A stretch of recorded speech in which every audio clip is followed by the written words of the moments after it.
The morning they threw Naomi Whitaker out of her own wedding, the sun had not yet fully risen above the red clay hills of Cutter's Bend, Texas, and the sky was still streaked with the violent purples and oranges of a dawn that seemed embarrassed by what it was witnessing.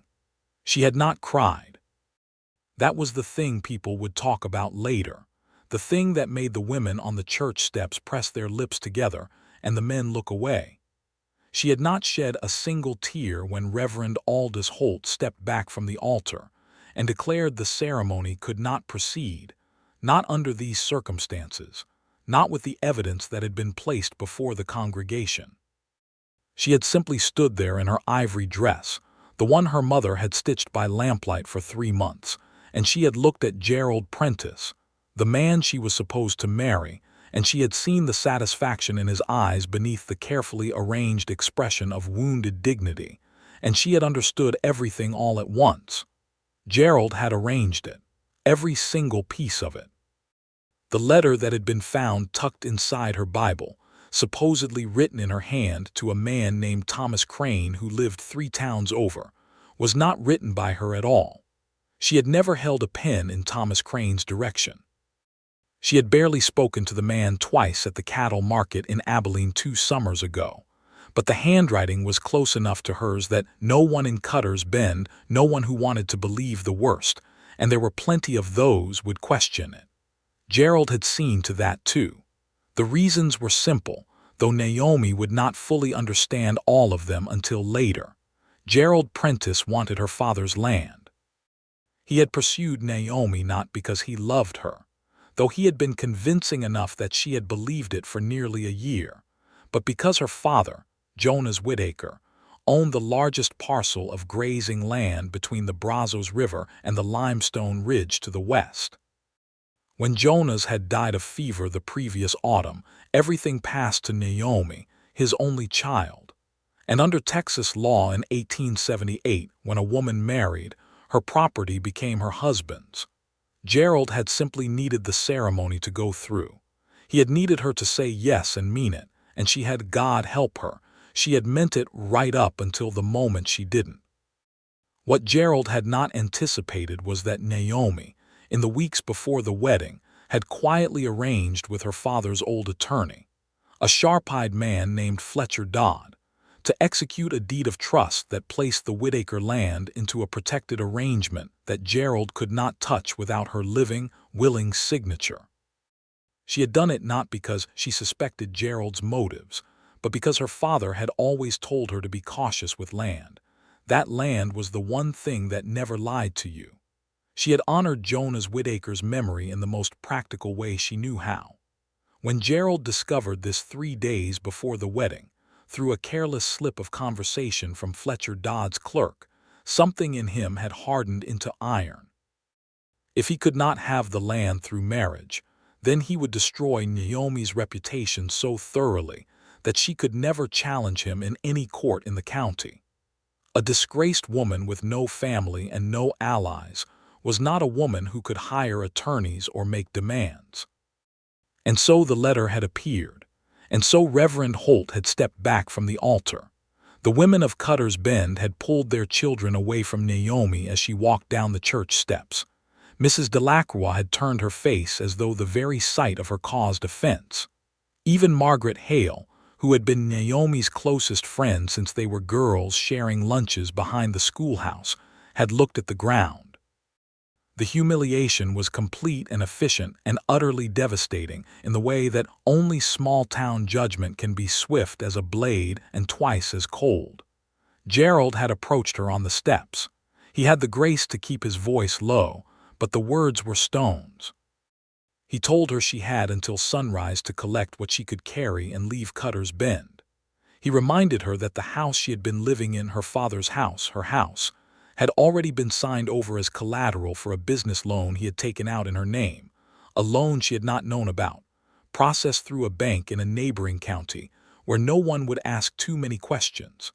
He told her there was nothing left for her here. She had looked at him for a long moment. Long enough that his confidence flickered, just slightly.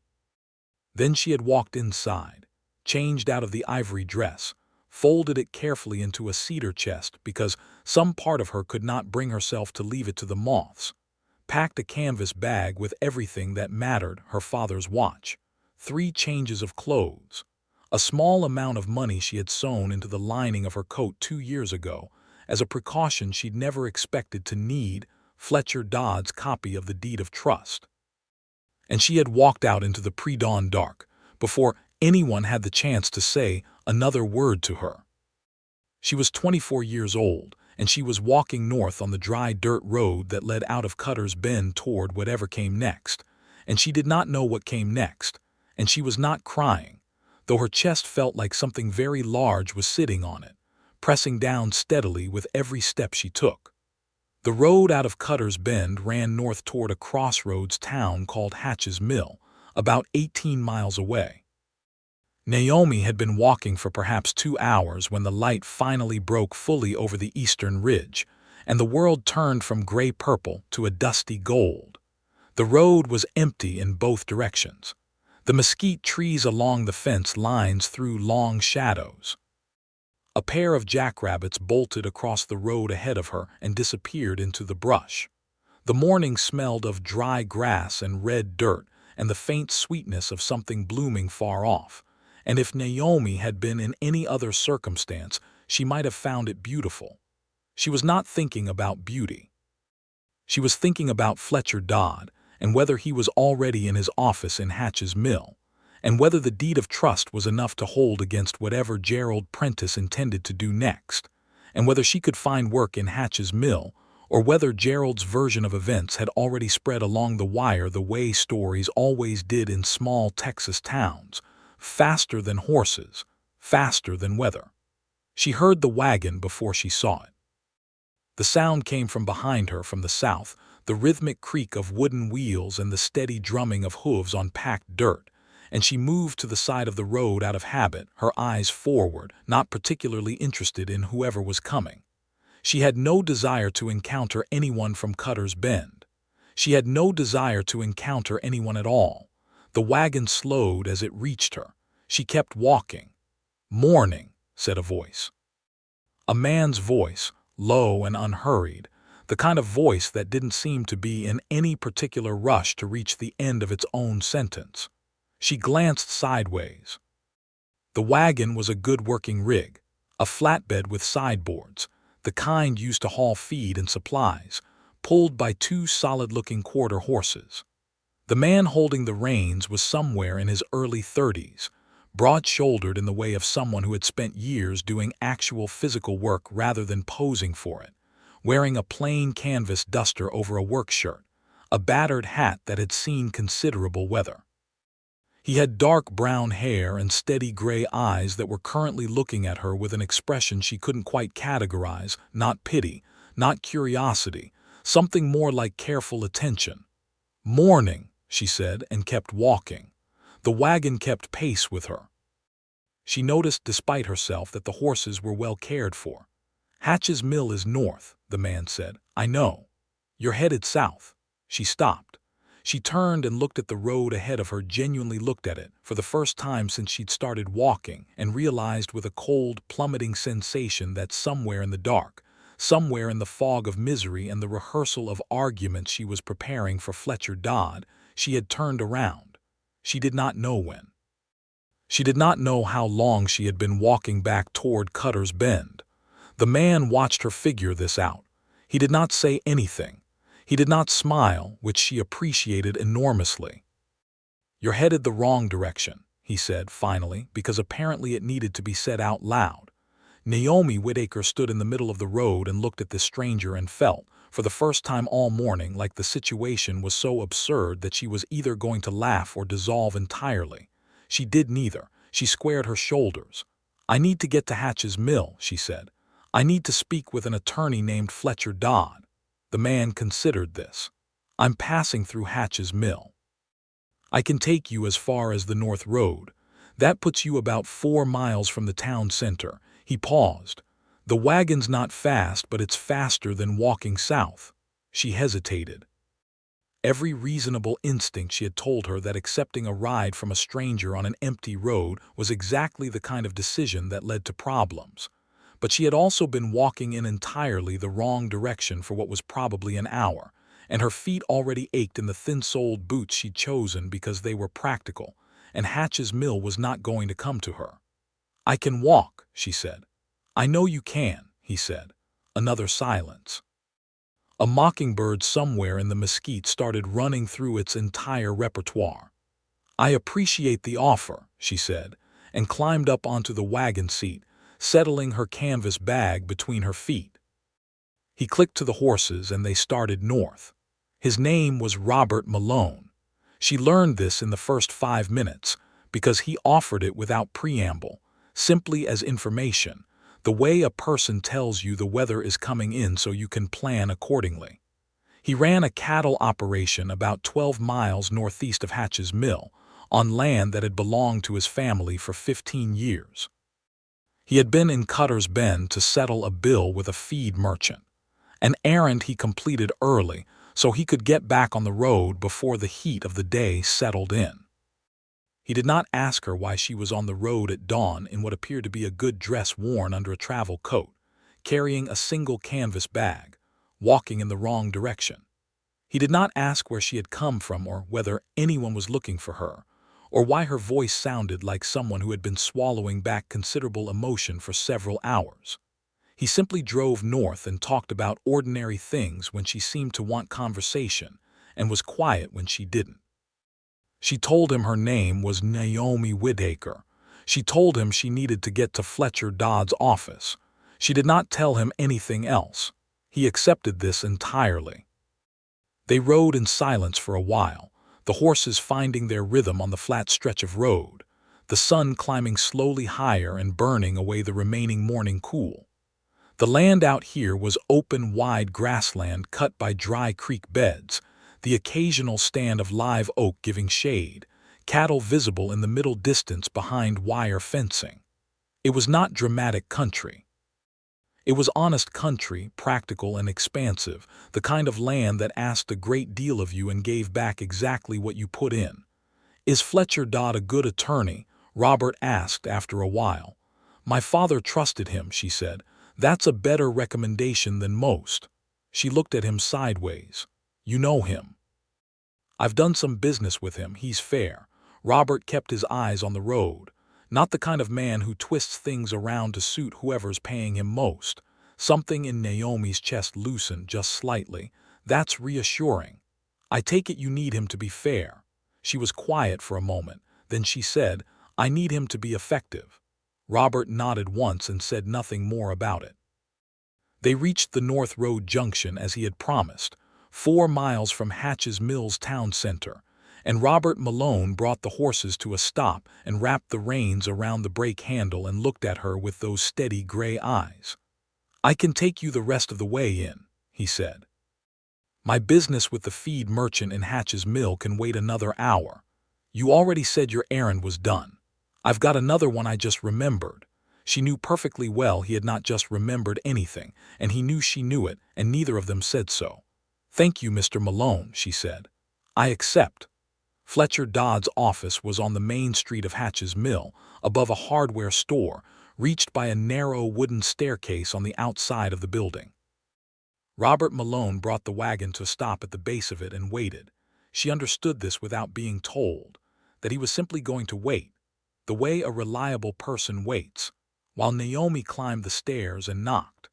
Fletcher Dodd was a small, precise man in his 60s with spectacles that he wore pushed up on his forehead when he was reading and down on his nose when he was thinking, and he was thinking with them firmly in place when he opened his office door and saw Naomi Whitaker. "Miss Whitaker," he said, and the way he said it told her he already knew some version of what had happened. News in small Texas towns, as she had noted, moved faster than weather. "Mr. Dodd," she said, "I need to know where we stand." They sat across from each other at his desk for nearly an hour. Fletcher laid out the situation with the same methodical precision that had made her father trust him. The deed of trust was solid, legally sound, registered in the county records and in the district records, and it could not be dissolved or transferred without Naomi's willing and witnessed signature. Gerald Prentice could not touch the Whitaker land without her. The house was a more complicated matter. Fletcher believed the loan Gerald had arranged was probably fraudulent, executed without Naomi's proper knowledge or consent, but proving that would require time and potentially a hearing before a district judge, which meant several months at minimum. In the meantime, Fletcher said carefully, you need somewhere to stay. I have money, she said, enough for a few weeks at a hotel. There is a hotel here in Hatch's Mill, he said. It's clean, he paused. Are you certain Prentice won't try something more direct? She thought about the satisfaction she had seen in Gerald's eyes on the church steps.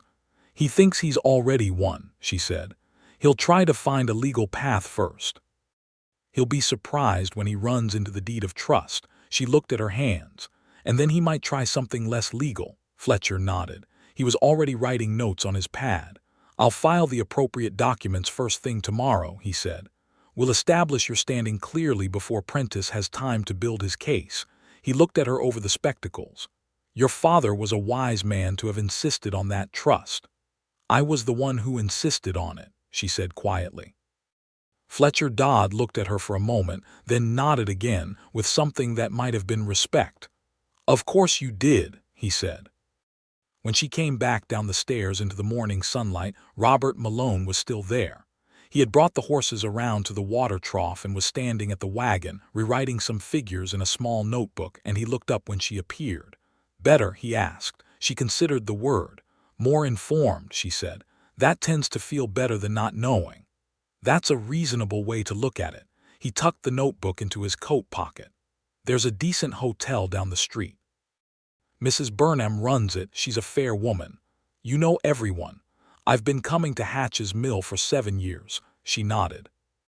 She was thinking about what came next, the weeks ahead, the legal proceeding, the loneliness of a hotel room, the fact that she had been engaged to be married 24 hours ago and was now entirely alone in the world in a way that she had not been since her father's death, and this time there was no wedding to plan and no future to imagine as a comfort.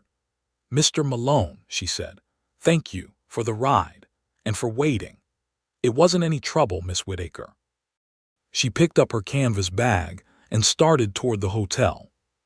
She had gone perhaps 20 steps when she heard him say behind her, if you need anything while you're here in Hatch's Mill, if Dodd needs something delivered or there's any kind of errand that would help, I come through town twice a week on Tuesdays and Fridays.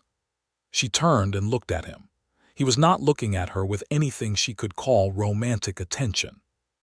He was looking at her the way a person looks at another person in a difficult situation, offering something practical because practical things were what he had to offer. There was no performance in it. I'll remember that, she said.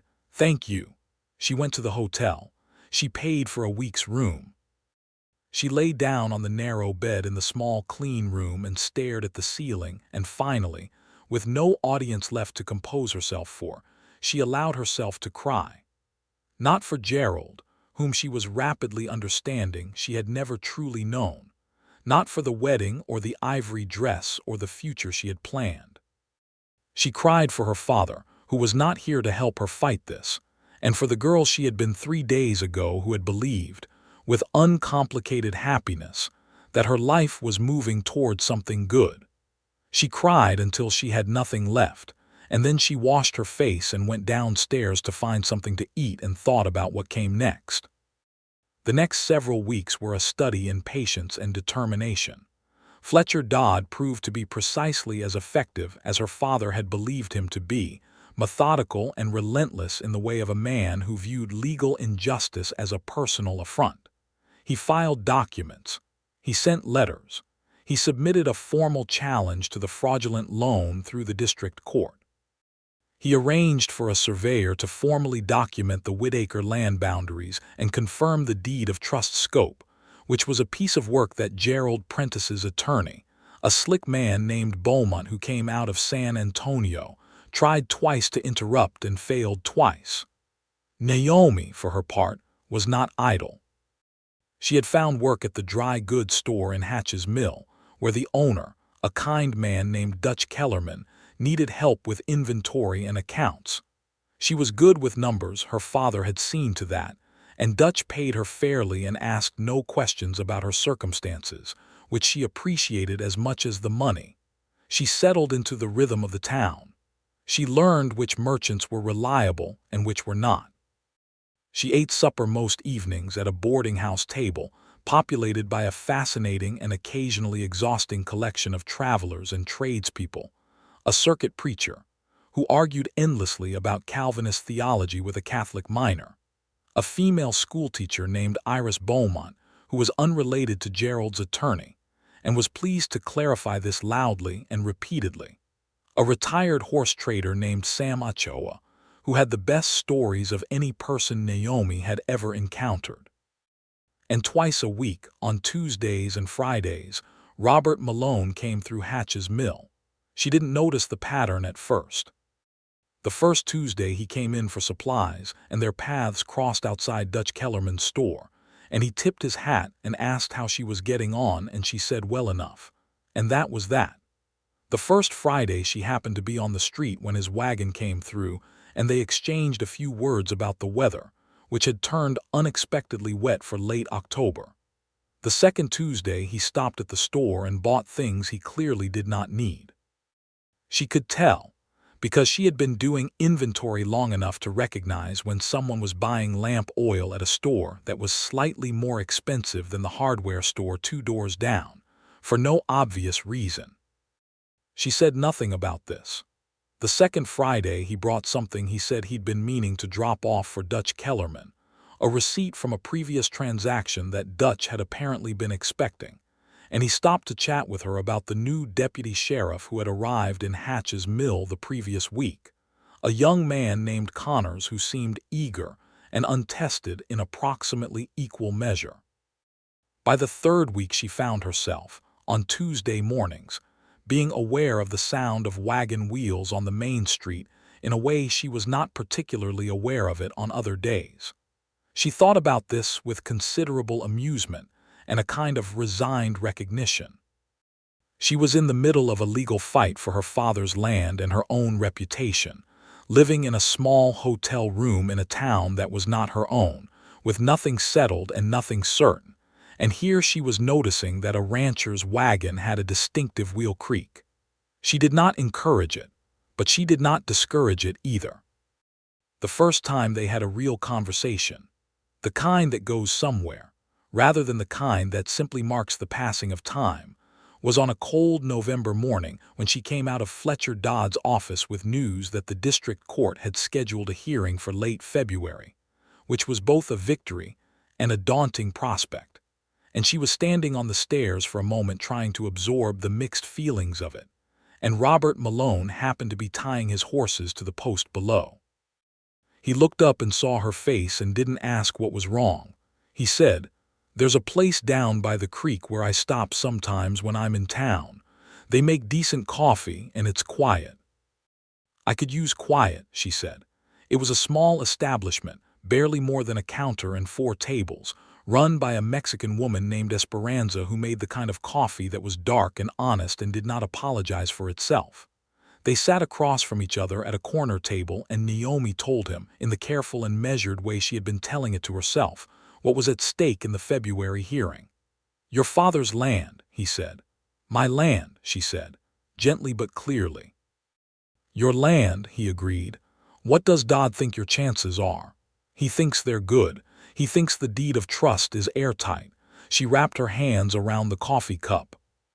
"But Prentice has money and he has connections, and juries and judges in this part of Texas are not always," she paused, searching for the word, "receptive to women who own things outright," Robert said without any particular drama. "That is a very polite way to say it." "I try to be polite on the first honest conversation." She looked at him. He was looking back with that same quality of careful attention that she had noticed on the first morning on the road, and she was beginning to understand that it was not a studied quality or a performed one. It was simply how he was. He paid attention. He listened to what you actually said and did not replace it with what he expected you to say. "Does it get easier?" she asked, and the question was broader than just the legal case. She didn't explain it, and he didn't ask her to. "Different," he said after a moment. "Not easier exactly, but different." He turned the coffee cup between his hands. "I lost my brother 2 years ago, fever. He'd been running the ranch with me for 6 years. He paused. There's a long time after something like that where everything that happens, you want to tell him about it. You think of things in terms of what he'd say. And then one day you realize you've started thinking in your own terms again, and you don't know exactly when that changed." She was quiet. "I'm sorry about your brother." "His name was Daniel," he said. "He would have said something very useful about your legal situation. He had a head for things like that. And you?" "I have a head for cows and land and getting from one place to another without too much complication." He looked at her with a slight curve at the corner of his mouth that was not quite a smile but was close to one. "Legal hearings are a bit outside my expertise." "You seem to have managed well enough," she said. "I've managed," he said. "Well enough is optimistic." She found, to her considerable surprise, that she was smiling. It felt strange in her face, the way things feel when you have not used a set of muscles in a while, but it felt real. Robert Malone, she was learning, was a man who had earned himself without drama. He had come to Texas from Tennessee as a young man of 19 with his younger brother and a modest inheritance from a father who had died of pneumonia. And they had bought poor land cheap and made it good land through 7 years of relentless work breaking grass, digging wells, building fences, learning from neighbors and from mistakes. He did not tell her all of this at once. She learned it in pieces, across several conversations, across Tuesday mornings and Friday afternoons, across the gradual accumulation of time. What she learned first was that he was honest. What she learned second was that he was kind, not in the performative way that men sometimes used kindness as a strategy, but in the quiet way of someone who had simply decided that it cost nothing to be decent, and sometimes it mattered considerably. He was not a talker, but when he talked, the words were worth hearing. He learned about her in the same way, piece by piece. That her mother had died when she was 8, which meant her father had raised her somewhat unusually, treating her opinions on the ranch and the land as worth hearing, teaching her to read contracts and understand property law in the basic way all landowners should understand it, letting her be sharper and more independent than most women in Cutter's Bend thought was appropriate. That she had agreed to marry Gerald Prentice because she had been lonely in the months after her father's death, and Gerald had been attentive and warm and had seemed to see her clearly, and she had trusted that perception. "Do you blame yourself?" Robert asked her one Friday as they sat by the creek below Esperanza's, not at the tables this time but on a flat rock in the pale December sun because the weather had turned mild and it seemed wrong to be indoors, for trusting him. "I used to," she said, "in the first weeks." She picked up a small stone and turned it over, "but that seems like assigning blame in the wrong direction." "It is," he said. He was convincing, he was deliberate. She tossed the stone into the creek. "It doesn't make me foolish that he deceived me. It makes him dishonest." She paused. "What I'm more angry about is that he thought I'd simply accept it, that I'd walk away and be done. He underestimated you." "Spectacularly," she agreed. Robert was quiet for a moment. "Gerald Prentice came through Hatch's mill last week," he said carefully. "I saw him at the land office." She went still.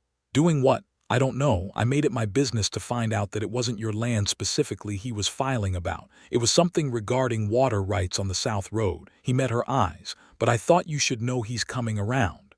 She held very still for a moment, then nodded. "I'll tell Fletcher." "Already did," he said. "I stopped in before I came to find you." She looked at him. The afternoon sun was cutting across the creek at a low angle and turning the water amber, and she was aware that this man had, in the past several weeks, become something she had not expected and had not gone looking for, a person who was on her side. Not because she had asked him to be, and not in a way that felt like charity or pity, but in the straightforward way of someone who had simply decided, based on available evidence, that she was worth being on the side of. It was a terrifying thing to notice. "Thank you," she said. "Robert." It was the first time she had used his given name. They both noticed it. "Naomi," he said in response, and the way he said it was very simple and entirely without decoration. And she thought that if she were the kind of person who attributed significance to small moments, she might note that this one was the kind that rearranged things. She admitted privately to herself that evening, absolutely the kind of person who attributed significance to small moments. And she was in very serious trouble. December moved toward Christmas in the slow, warm way that Texas Decembers had. Nothing like the cold season she imagined existed further north. Just a gentling of the heat and a clarity to the air, and an occasional cold front that made everyone pull on coats and feel festive for a few days. Hatch's Mill decorated its main street with some pine boughs that came in on the supply wagon from the north, and Mrs. Burnham put a wreath on the hotel door.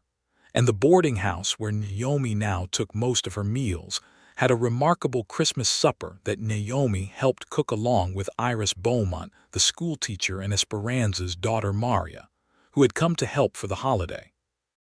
Robert Malone did not come through town on Christmas Day, which was a Thursday. She had not expected him to. He had his own ranch, his own home, his own life that proceeded on days other than Tuesdays and Fridays. She spent Christmas morning helping Dutch Kellerman organize his storeroom and Christmas afternoon reading by the window in her hotel room, and she thought about her father, and about previous Christmases, and about the way a life could change direction so completely in the space of a single morning. She was not unhappy, exactly. She was in the middle of something, and the middle of things was rarely comfortable, but she had learned that the middle was not the same as the end. On the Tuesday after Christmas, Robert came through with a wagon loaded with supplies and a small, neatly wrapped package that he set on the counter in Dutch's store with an air of such studied casualness that even Dutch, who was not particularly observant about social dynamics, raised an eyebrow. "Miss Whitaker," Robert said, as though he had just happened to notice her arranging tins of tobacco on the back shelf. "Happy Christmas." She turned and looked at the package and at him. "I thought Christmas was last Thursday." "It was. I was occupied." She came and picked up the package. It was surprisingly heavy for its size.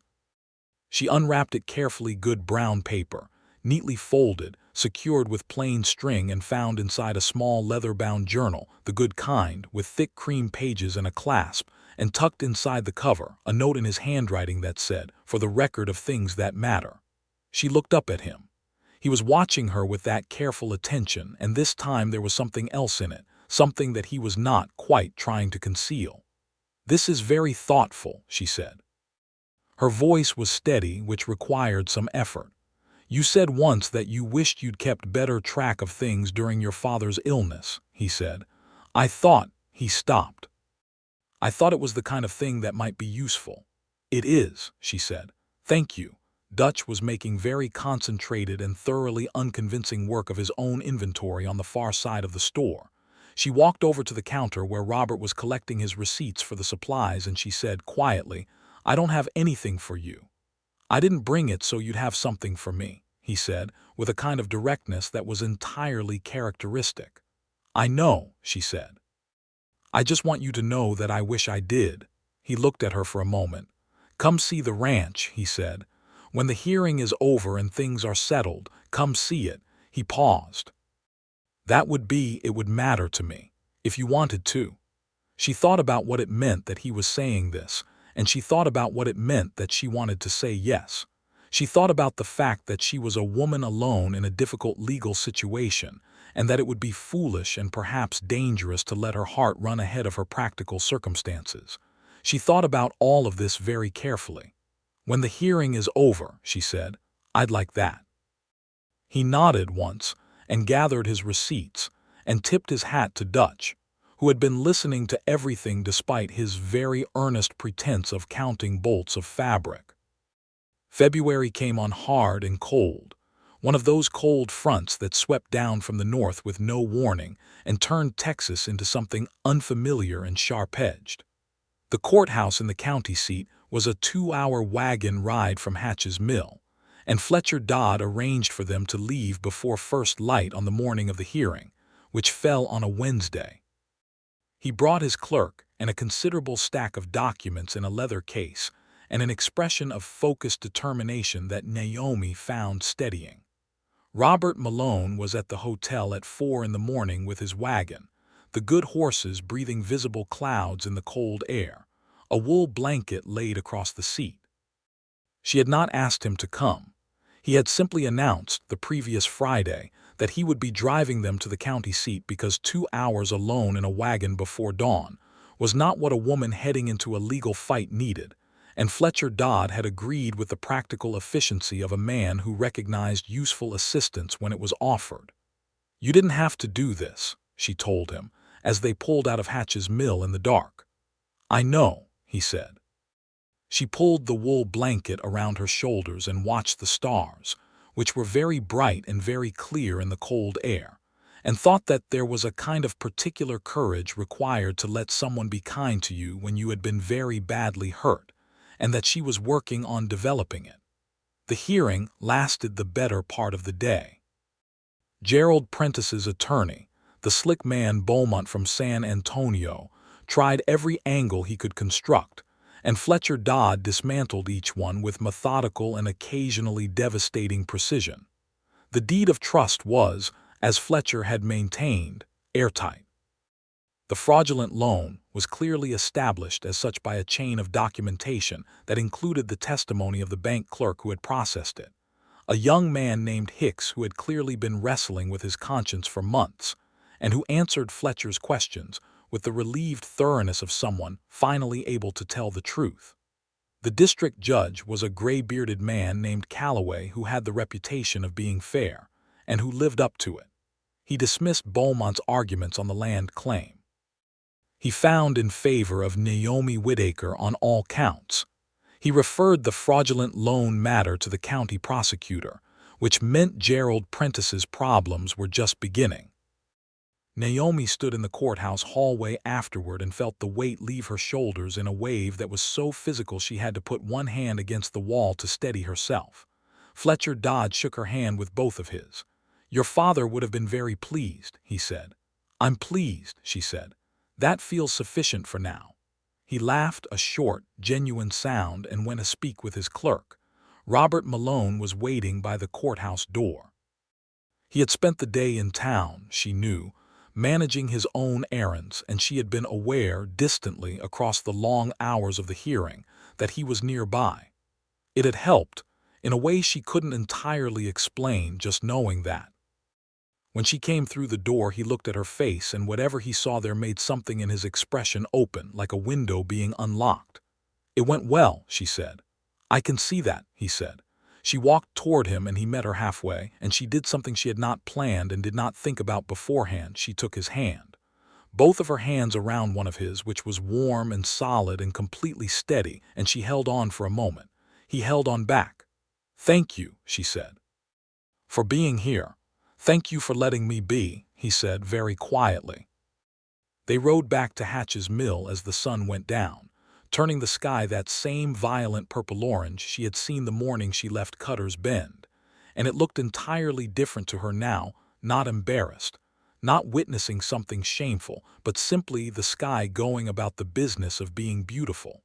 She told him, on the way back, about the ranch, about what she intended to do with the Whitaker land now that it was secure. She wanted to restore it, the fences her father had let go in his illness, the south pasture that had been underused, the creek access he had never fully developed. She had plans. She had been writing them in the leather journal he had given her, in the evening hours in her hotel room, laying out the work that needed doing in the clear and practical way her father had taught her to think about land. Robert listened to all of it. He did not tell her it was too much or too ambitious. He asked questions, good questions, the kind that came from someone who knew the business of land and grass and water, and several times he said, "That's smart," in the plain way of someone who means it rather than as a social courtesy. "You know what you're doing," he said at one point. "I know what needs doing," she said. That's not always the same thing, but I'll learn the difference." "You will," he said, and it was not empty encouragement. It was the same kind of careful assessment he seemed to apply to everything. He had looked at the situation and judged it, and he believed what he said. She leaned back against the wagon seat in the cooling evening air and looked at the stars coming out one by one and thought, "I am not headed the wrong direction anymore." 2 weeks after the hearing, on a mild February Saturday with no particular significance, Robert Malone drove to Hatch's mill and came to find her at Dutch Kellerman's store and asked if she would come to see the ranch. She had given Dutch her notice the previous week, with genuine gratitude and his genuine good wishes. She had her settlement from the court, enough to begin the work on the Whitaker land, and Fletcher Dodd had already begun the process of clearing the fraudulent loan from her father's house, which meant she would have somewhere to go back to when she was ready. She was almost ready, but she went to the ranch first. The Malone Ranch sat in a broad, shallow valley about 12 miles northeast of Hatch's mill, sheltered on the north by a long limestone ridge, and opened on the south toward miles of good grassland that ran all the way to the horizon.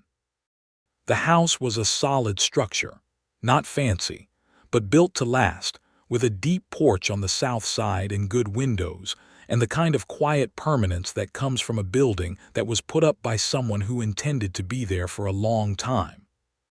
Robert showed her all of it without ceremony, walking her through the cattle operation, the corrals, the barn, the equipment, explaining what worked well and what he was still figuring out.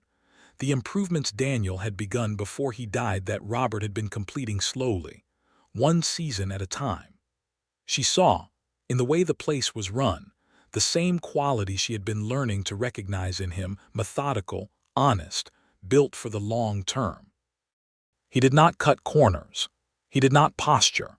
The hands who worked for him, 4 of them, including a man named Augustin Reyes who had been with the ranch since the beginning, and moved through the operation with the ease of someone who thoroughly knew his work, greeted him with the easy respect of men who followed someone, because they found it genuinely worth their time. They stood on the south porch in the late afternoon as the light went gold and long across the grassland, and Naomi held a cup of coffee that Robert had made on the big iron stove in the kitchen, and the quiet between them was the comfortable kind that she associated with very few people in her life. "You built this," she said. "Daniel and I built it," he said, "and now you're keeping it going." "That's the work," he said. She turned to look at him. He was looking out at the grassland with an expression that was content but not complacent, the expression of someone who was satisfied with the distance he had come and entirely clear-eyed about the distance still remaining. "Robert," she said. He turned. She was 24 years old, and she had been through enough in the past 5 months to last a considerable time, and she was not in the habit of being reckless or impulsive, and she said, "I think I am falling in love with you, and I find it inconvenient." He was quiet for a moment that lasted just long enough to make her wonder if she had miscalculated entirely. Then he said, "I've been in love with you since the morning I found you walking south on the Cutter's Bend Road, and I have been trying to be patient about it because it didn't seem like the right time." "When would have been the right time?" she asked. "I don't know," he said, "but this seems like a reasonable candidate." She put down the coffee cup on the porch railing and he crossed the 2 steps between them, and when he took her face in both his hands it was with the same careful attention he brought to everything, deliberate and certain and entirely unhurried. And when he kissed her, it was not the tentative kind, not the questioning kind, but the kind that was a statement of something already decided. She kissed him back with equal conviction. The grassland extended to the horizon in the gold afternoon light, and somewhere in the far pasture, one of the horses called out and was answered, and the day settled around them without comment. It was not a simple path from there to wherever they were going. Naomi was clear-eyed about that, and so was Robert. She still had the Whitaker ranch to rebuild. She needed to go back to Cutter's Bend and deal with the practical realities of the house and the land, the fences, the pasture, the work of reclaiming a place that had been neglected. Gerald Prentice, she learned through Fletcher Dodd a few weeks later, was facing a criminal charge in the county court for the fraudulent loan, and had also been named in a civil suit by two other families who came forward once they understood that someone was willing to pursue him.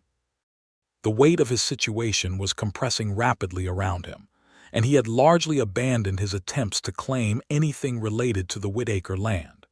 She went back to Cutter's Bend in March, when the weather had softened enough to make the work reasonable, and she went alone first, because she needed to, because it was her place and her history, and the reclaiming of it had to begin with her standing on it by herself and deciding what it meant now.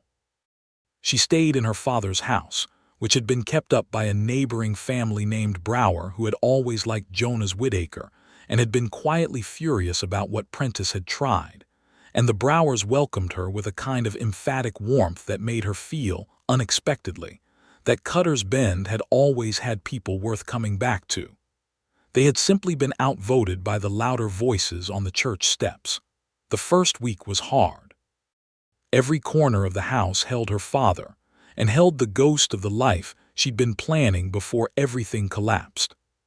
She sat in his chair in the evenings and read by lamplight and let herself miss him without rushing through it, and she wrote in the journal Robert had given her, not legal notes this time but the other kind, the things that mattered, the things she was figuring out. She wrote about him, quite a lot as it turned out. Robert came to Cutter's Bend on the second Saturday. He made no announcement about it. He simply appeared in the morning with his wagon and two of his men, and they spent the day fixing the south fence line, which had been falling over in sections for the better part of a year. Augustin Reyes turned out to have opinions about the best way to address the creek access, opinions that were well-founded and immediately useful, and by the end of the day a considerable amount of work had been accomplished. He came back the following Saturday, and the one after that. People in Cutter's Bend noticed. People in Cutter's Bend always noticed. The initial commentary had the cautious quality of a community that was aware it had behaved badly, and was not entirely certain what to do about that awareness. Mrs. Delacroix, who had turned her face on the church steps, stopped by the Whitaker house one Tuesday with a pie and an expression of such concentrated embarrassment that Naomi almost felt sorry for her. Margaret Hale, the friend who had looked at the ground, came by on a Wednesday with her daughter and sat in the parlor for an hour and said, in a rush, that she had been a coward and she was sorry and she hoped Naomi would not hate her forever. "I don't hate you," Naomi said. She thought about it. "I was disappointed in you." "That's worse," Margaret said. "Yes," Naomi agreed. "It is." She poured another cup of tea. "But I don't have the energy to hold onto it forever. So I think we start over if you're willing." They started over. It was not the same friendship it had been, but it was a real one, tested and therefore more honest, and that turned out to have its own value. Reverend Holt came in late April.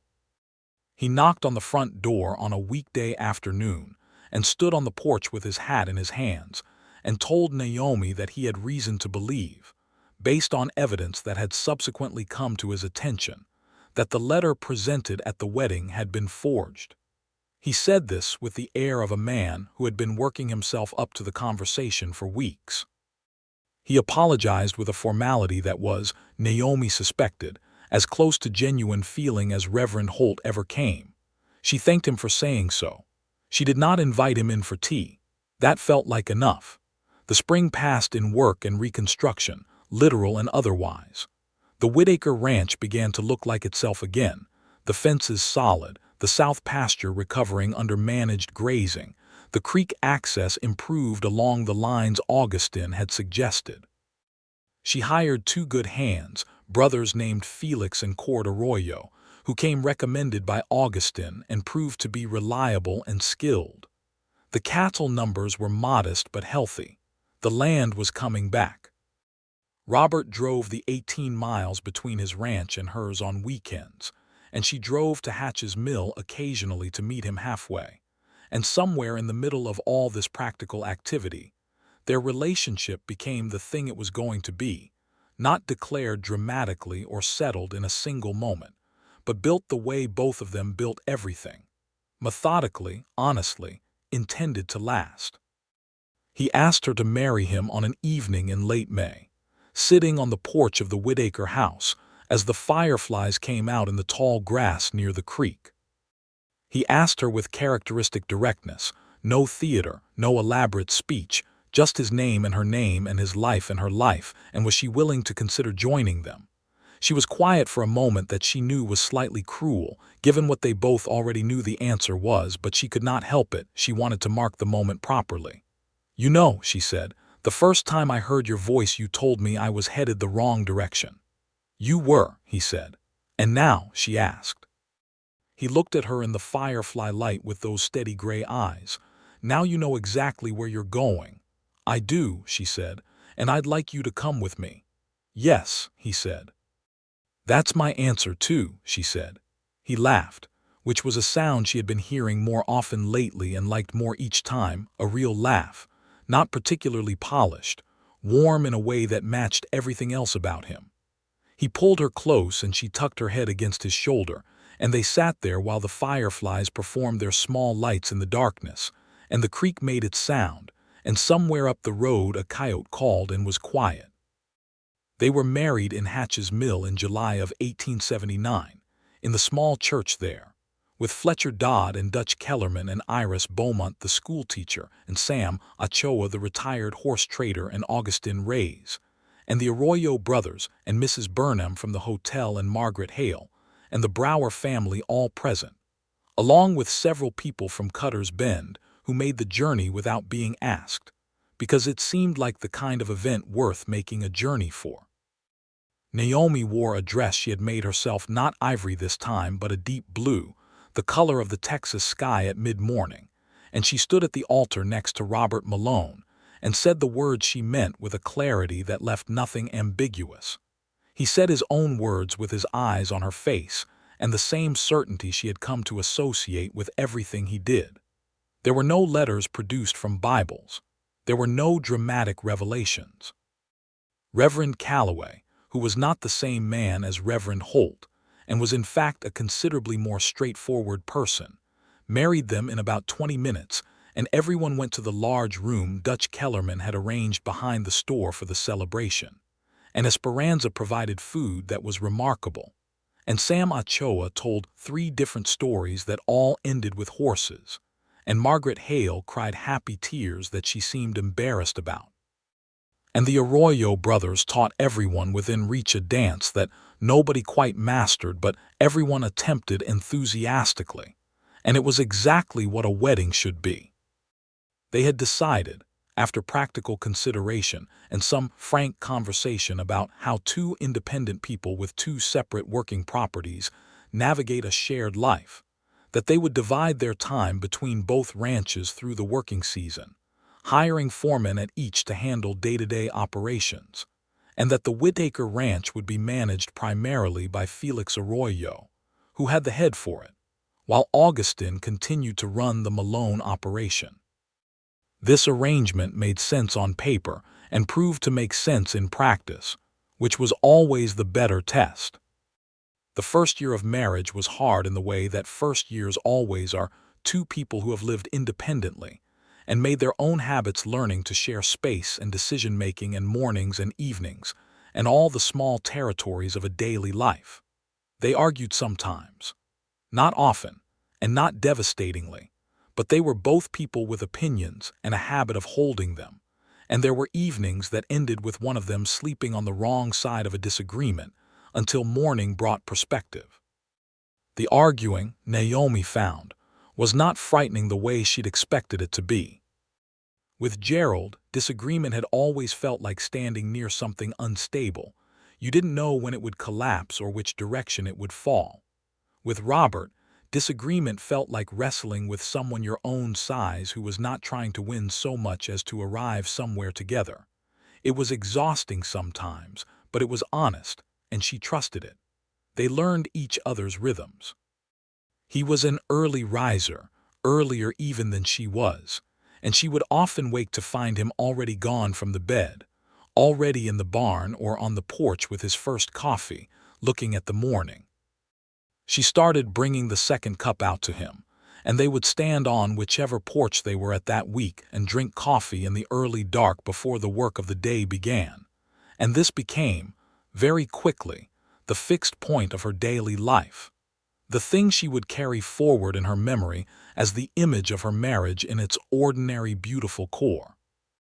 He learned that she needed an hour alone at the end of most days, that she was not someone who processed things best in conversation, but in private, in her journal, in the quiet of her own thoughts. He gave her this without making it into a negotiation or a wound. She learned that he carried the grief for his brother in a private and steady way that occasionally surfaced unexpectedly.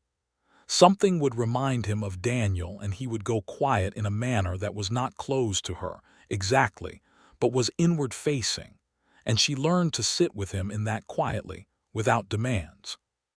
One evening in the autumn of their first year, Robert told her about a memory of Daniel that she had not heard before, a specific day in their first summer on the land, when a flash flood had taken out the brand-new fence they just spent 3 weeks building, and they had stood in the mud looking at the wreckage, and Daniel had started laughing, not a helpless laugh but a genuine one, and had said that the land was telling them it needed to be persuaded and not commanded, and that they had been going about the whole thing backward.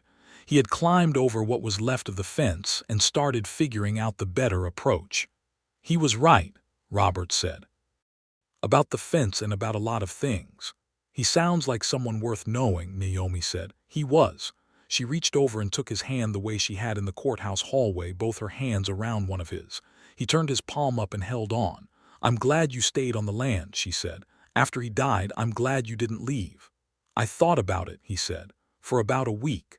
And then I thought about what Daniel would say about that, and I stayed. What would he say? Robert almost smiled. He'd say the fence isn't going to fix itself. Laughed, and it startled her a little, the laugh. It was genuine and full, and it filled the room, and Robert's almost smile became a real one. Spring came to both ranches with the reliable optimism of Texas springs. The Whitaker land had recovered beautifully over the past year and a half. What had been damaged by neglect was now strong again. The south pasture carrying twice the cattle it had when she'd taken it back. The creek access channeled thoughtfully, so the water reached all the areas that needed it. Felix Arroyo had turned out to be not just competent but genuinely gifted, and she had given him increasing responsibility with genuine pleasure. She was also pregnant. She found out in February, confirmed it with the doctor in Hatch's mill, and spent about a week carrying the knowledge privately, turning it over, feeling it settle into the shape of something real and significant. She told Robert on a Tuesday evening, a Tuesday, still their day in some sense, that they had never formally acknowledged sitting at the kitchen table at the Malone ranch after supper, with the lamplight throwing everything golden and the distant sound of the cattle settling for the night. He went very still when she told him. Then he got up from his chair and came around the table and crouched down beside her chair and took her hands in both of his and looked at her with an expression that she had not seen on him before, something open and undisguised and slightly undone, in the way that only the things that matter most can undo a careful person. "Naomi," he said. "I know," she said. "Is everything, are you?" "I'm well," she said. "The doctor says everything is fine." He pressed his lips to her hands. She felt the tension in him, the emotion held carefully in check, and she put her hand against his face, and he turned his cheek into her palm like he was looking for something solid. "I wasn't sure I'd have this," he said very quietly. "Neither was I," she said. Their son was born in October of 1880, a healthy and emphatic baby who arrived after a long and difficult night that Robert spent largely in the hallway outside the bedroom because the midwife, a competent and no-nonsense woman named Clara, had made it extremely clear that the hallway was where he was needed and not one step closer. He was allowed in immediately after, and he sat on the edge of the bed and looked at the small, bundled person that Naomi held, and he appeared to be entirely at a loss for words, which was unusual enough to be notable. "He has your eyes," Naomi said. Robert looked at the baby, who had the scrunched and skeptical expression of all newborns. "I'm not sure he has anyone's eyes yet. He looks like he has serious reservations about the whole arrangement." "He'll adjust," she said. "He will," Robert agreed. He reached out and touched the baby's hand, which was impossibly small, and the baby's fingers curled around one of his without any deliberate intent, purely instinctive, and whatever was already in Robert's expression deepened considerably. They named him Jonas Daniel Malone, Jonas for her father, Daniel for his brother. It seemed right that the name should hold both of them. Gerald Prentice, as a footnote that Fletcher Dodd delivered with some satisfaction in a letter received that same autumn, had been found guilty of fraud in the county court, and had been ordered to pay restitution to the 3 families he had wronged, including a sum returned to Naomi that was enough to fund the improvements she had already made to the Whitaker ranch, and then some. He had left the county entirely. No one seemed particularly moved by his absence. Naomi read this letter in the lamplight with Jonas sleeping in the cradle beside her and Robert at the table working on the cattle records, and she felt not triumph exactly, but a kind of completion, the closing of a door that had been standing ajar since the morning she walked out of Cutter's Bend in the dark. "It's over," she said. Robert looked up from the records. "Prentice," she said.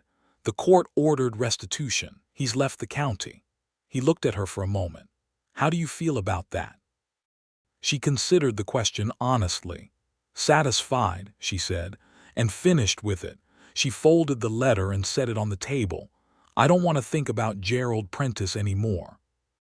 "That seems like a healthy position," he said. "I've decided to be a healthy person," she said. He looked at her with that particular quality, that steady, attentive, fully invested look that was just his way of seeing things, and said, "You've been that since the morning I found you." "Walking south," she said. "Walking south," he agreed. She stood up and crossed to him and bent and kissed the top of his head, and he turned and pulled her into his lap in a movement that was simultaneously careful and decisive, mindful of her comfort and absolutely certain of his intent. And Jonas slept undisturbed in his cradle while his parents held each other in the lamplight, and the Texas night settled around the house. The years that followed were full in the way that good years are full, not overflowing and frantic, but dense with meaningful things. The ranches grew and stabilized and grew again.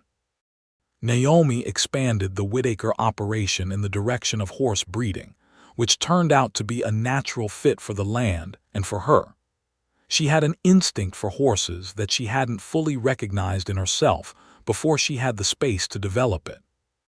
Robert expanded his cattle operation north along the Limestone Ridge, acquiring a neighboring parcel that came up for sale from a family returning east, and the 2 ranches became linked by the 12 miles between them in a way that made both of them stronger. Felix Arroyo became foreman of the Whitaker Ranch in name as well as practice, and he was so clearly the right person for the role that even the old-timers in Cutter's Bend, who had opinions about everything, had to concede that Naomi Whitaker Malone ran a good operation.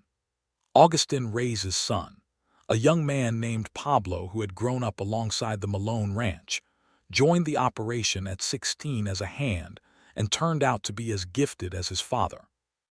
Sam Ochoa died in the summer of 1882, peacefully and at a considerable age, and his funeral in Hatch's Mill was attended by what seemed like half the county, because Sam had known everyone and been liked by most of them. Naomi and Robert stood at the graveside together, and afterward she went home and wrote about him in her journal, the retired horse trader who had told better stories than anyone she had ever known, because that was what the journal was for. Iris Beaumont, the schoolteacher, married the new circuit judge, a quiet man named Harrison, in 1883, and the wedding was so meticulously organized, and yet so genuinely warm that Naomi, who attended with Robert and Jonas and the new small bundle that was arriving, thought it might be the best wedding she'd attended since her own. That second bundle arrived in March of 1883. A girl this time, small and absolutely determined about her opinions from approximately the first hour, who they named Clara Margaret Clara for the midwife who had delivered both her children with such competent authority, and Margaret because Naomi had decided, over the years, that her rebuilt friendship with Margaret Hale was worth honoring. Jonas, who was 2.5, regarded his sister with a mixture of suspicion and possessive interest that his parents found both funny and somewhat predictable, and by the time Clara was 3 months old he had decided she was his personal responsibility, which meant he needed to be involved in everything relating to her, which meant her first months were somewhat noisier than Jonas's had been. Robert watched his son explaining to his infant daughter how the horses worked, an extensive and largely hypothetical explanation, and said to Naomi, without taking his eyes off the children, "He has your approach to information. He has your conviction about it," she said. A dangerous combination. Extremely. Fletcher Dodd retired from his practice in 1884 and moved to Galveston to live near his daughter. He sent a letter that was warm and precise, very much in character, and included the final transfer of all Whitaker property documentation into a clean and unencumbered file that he enclosed in the package. It was the tidying up of everything that had been in motion since the morning she walked into his office above the hardware store, and she held the file for a moment before putting it in the safe with the other important documents, and felt the full arc of it. She took Robert out to the south pasture that evening, the one that had been recovering when she first came back, which was now in the best shape it had ever been and thick and green from the rains that year, the cattle moving through it with the easy health of animals that were well cared for. They stood at the fence and watched the sun go down. "My father used to say that good land tells you what it needs," she said, "if you're paying attention." "Daniel used to say the same thing pretty much," Robert said. Different words. Maybe they were both right. Probably. He leaned his forearms on the fence rail and looked at the pasture. "You brought this back, Naomi, all of it."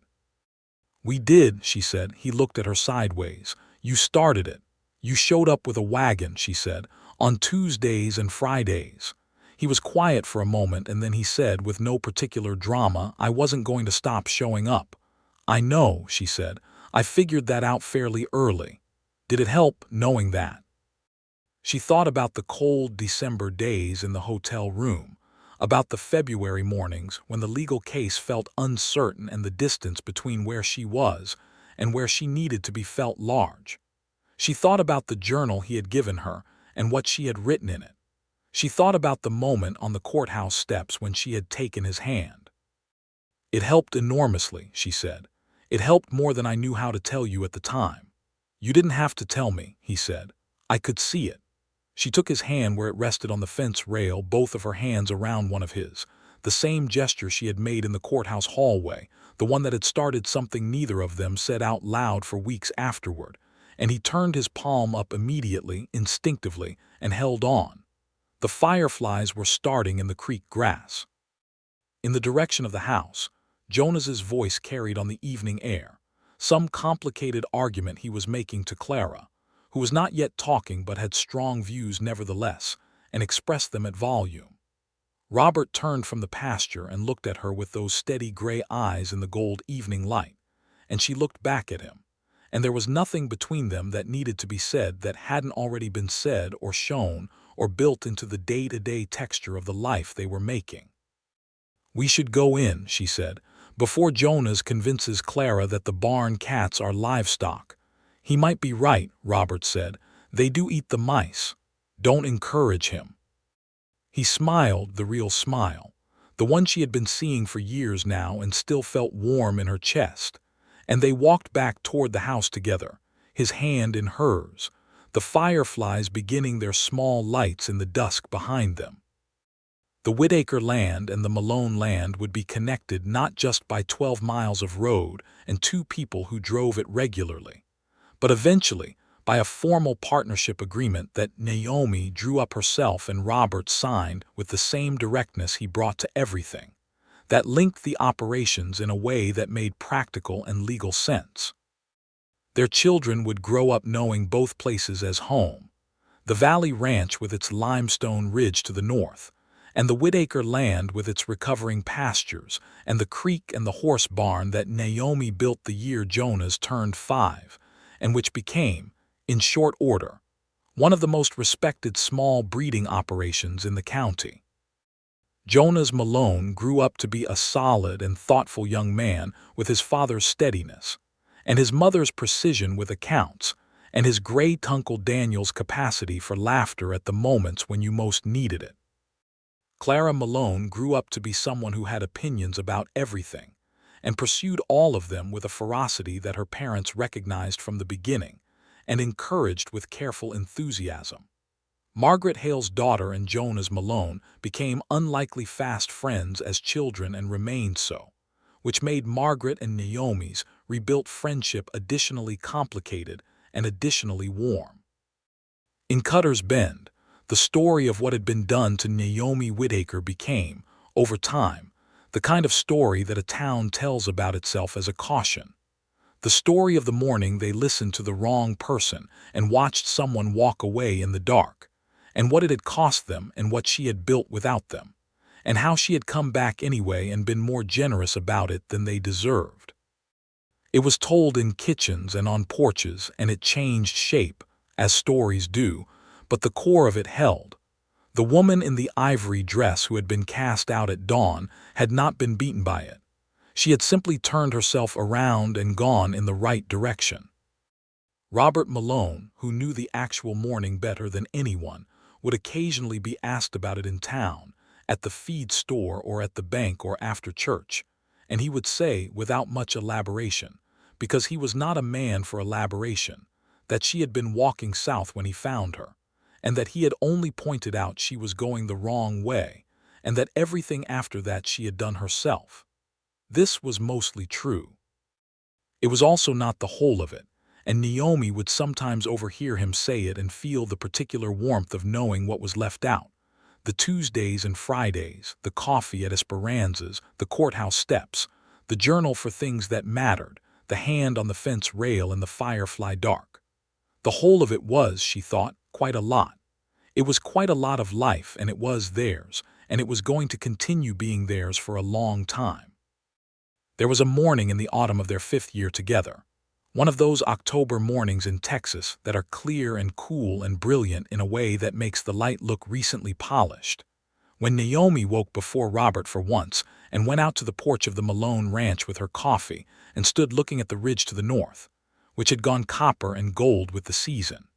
She could hear Jonas moving around inside, awake early as he always was, and Clara still deeply asleep as she always was. She thought, standing there, about the morning 5 years earlier when she had walked out of a different town in a different dark, and had not known what she was walking toward. She thought about the road, and the dawn light that had embarrassed itself, and the sound of wagon wheels coming from behind her. She had been walking south.